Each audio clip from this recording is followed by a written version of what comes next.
एक बार एक जवान लड़का गौतम बुद्ध के पास आता है और कहता है, बुद्ध, मेरे मन में इतने अश्लील विचार क्यों आते हैं? मेरे मन में अक्सर काम वासना के विचार चलते रहते हैं, जिनके बारे में सोच सोच कर मैं अपना बहुत सा समय और ऊर्जा बर्बाद कर देता हूँ, जिनकी वजह से मैं शांत नहीं रह पाता और हमेशा ही विपरीत लिंग के प्रति आकर्षण महसूस करता हूँ। बुद्ध ने मुस्कुराते हुए कहा, क्या तुम्हें पता है कि काम वासना होती क्या है? लड़के ने कहा, बुद्ध, मुझे ये तो नहीं पता कि काम वासना का मतलब क्या है, लेकिन ये जो कुछ भी है बहुत बुरी है। बुद्ध ने कहा, सबसे पहले तो तुम ये समझो कि प्राकृतिक रूप से जो भी हमारे अंदर है वो बुरा नहीं है।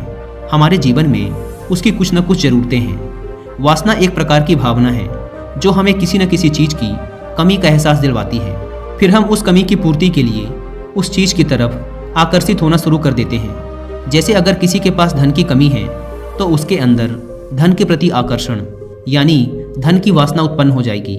तो वासना कुछ और नहीं बल्कि एक प्रकार की कमी, एक प्रकार की ज़रूरत का एहसास है। और जब ये ज़रूरत शारीरिक हो तो हम इसे काम वासना कह देते हैं। लड़के ने कहा, बुद्ध, ये तो समझ में आ गया कि काम वासना का मतलब क्या है, लेकिन ये हमारे अंदर आती कहाँ से है? ये उत्पन्न कैसे होती है? बुद्ध ने कहा, काम वासना कहीं से आती नहीं बल्कि ये प्राकृतिक रूप से हमारे अंदर ही मौजूद है और इसका होना जरूरी भी है, क्योंकि यही मानव जाति के विस्तार का आधार है।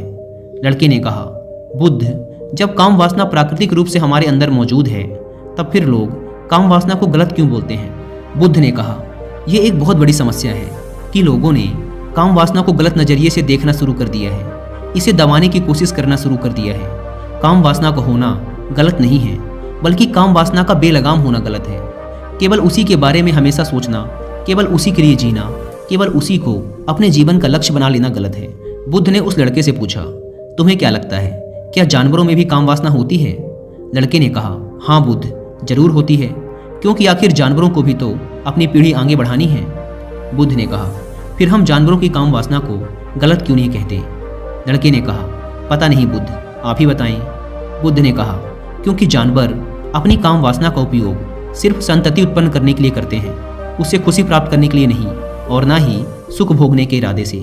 क्योंकि जानवरों को प्रकृति ने इतनी सोचने समझने की क्षमता नहीं दी कि वो अपनी काम वासना को अपने क्षणिक सुख का आधार बना सके, जबकि हम इंसान अपनी सोचने समझने की क्षमता का उपयोग करके प्रकृति में पाई जाने वाली हर चीज़ का अपने सुख और आनंद के लिए उपयोग करने का प्रयास करते हैं। हम इंसानों ने काम वासना के साथ भी यही किया है, इसे अपने आनंद और भोग का आधार बना लिया है। जिस भावना को प्रकृति ने मानव जाति का अस्तित्व बनाए रखने के लिए हमारे अंदर डाला था, उसे हमने जीवन का सर्वोपरि लक्ष्य बना रखा है और इंसानी काम वासना का ये बेलगाम होना ही उसके गलत होने का कारण है। लड़के ने कहा, बुद्ध, लेकिन ये काम वासना हावी होती क्यों है? इसके बेलगाम होने का कारण क्या है?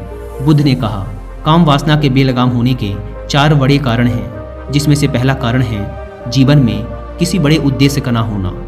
बुद्ध ने उस लड़के से पूछा, क्या जब तुम किसी काम में व्यस्त होते हो तब भी तुम्हारे दिमाग में अश्लील विचार आते हैं? लड़के ने कहा, नहीं बुद्ध, जब मैं व्यस्त होता हूँ तो मेरे दिमाग में अश्लील विचार नहीं आते। बुद्ध ने कहा, हमारा दिमाग एक बार में सिर्फ एक चीज़ के बारे में ही सोच सकता है, इसलिए जब हमारे दिमाग में कोई दूसरे विचार चल रहे होंगे तो अश्लील विचार आ ही नहीं सकते। अगर हमारे जीवन में कोई बड़ा और स्पष्ट लक्ष्य है और अगर हम उस लक्ष्य के प्रति पूरी तरीके से समर्पित हैं तो हमारे पास कभी इतना समय ही नहीं होगा कि ये फालतू विचार हमारे मन में घर कर सकें। और अगर ऐसे विचार उठते भी हैं तो हमारे मजबूत लक्ष्य के विचार इन्हें आसानी से हमारे मन से विस्थापित कर देंगे। लेकिन असल समस्या ये है कि अधिकतर लोगों के पास एक मजबूत और स्पष्ट लक्ष्य की कमी है। दोस्तों, अगर आपके जीवन में भी एक स्पष्ट और मजबूत लक्ष्य नहीं है और आप इसे बनाना चाहते हैं, लेकिन आप अपनी ज़िंदगी के पर्पस को लेकर कंफ्यूज हैं, तो इस डिसीजन को लेने में आपकी हेल्प करेगी ये बुक, जिसका नाम है फाइंड योर वे। अगर आपके पास इस बुक को पढ़ने का टाइम नहीं है तो आप हिंदी में इस बुक की बुक समरी भी सुन सकते हैं कुक्कू एफएम ऐप पर। कुक्कू एफएम इंडिया का leading and fastest growing audio book platform है, जहां पर आप एक बुक से भी कम की कीमत पे करके हजारों बुक्स को ऑडियो फॉर्मेट में सुन सकते हैं, वो भी अपनी मनपसंद लैंग्वेज में। नॉर्मली इसके 1 साल का सब्सक्रिप्शन पड़ता है 399 रुपीज़ का, लेकिन इस समय कुक्कू एफएम पर अप्रैल एंड सेल चल रही है, इसलिए आपको इसके 1 साल का सब्सक्रिप्शन पड़ेगा सिर्फ 199 रुपीज़ में, अगर आप यूज़ करते हैं कूपन कोड अप्रैल 50। लेकिन यह कूपन कोड फर्स्ट में रात 12 बजे तक ही वैलिड है। अगर आप इस ऐप को डाउनलोड करना चाहते हैं तो ऐप की link description and pin comment पर मिल जाएगी। बुद्ध ने कहा, काम वासना के बेलगाम होने का दूसरा कारण है समाज के द्वारा इसे गलत बताकर दबाए जाने की कोशिश करना।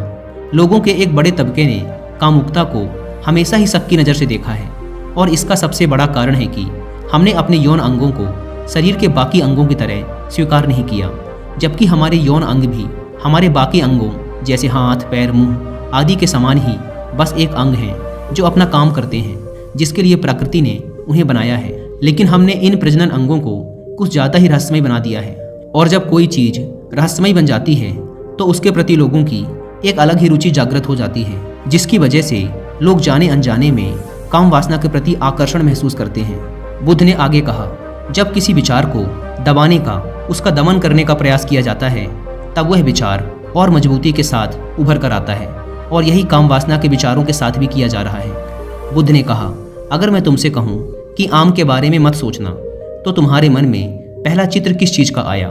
लड़के ने कहा, बुद्ध, मेरे मन में पहला चित्र आम का ही आया। बुद्ध ने कहा, इसी प्रकार जब हम अश्लील विचारों को जबरदस्ती रोकने का प्रयास करते हैं तो वो और मजबूती के साथ हमारे अंदर उठते हैं। इसलिए कभी भी विचारों को दबाने की कोशिश ना करें। लड़के ने कहा, हाँ बुद्ध, ये तो मैंने भी महसूस किया है। बुद्ध ने कहा, इंसानों में कामुकता के हावी होने का तीसरा कारण है हमारा अपने विचारों के प्रति जागरूक ना होना।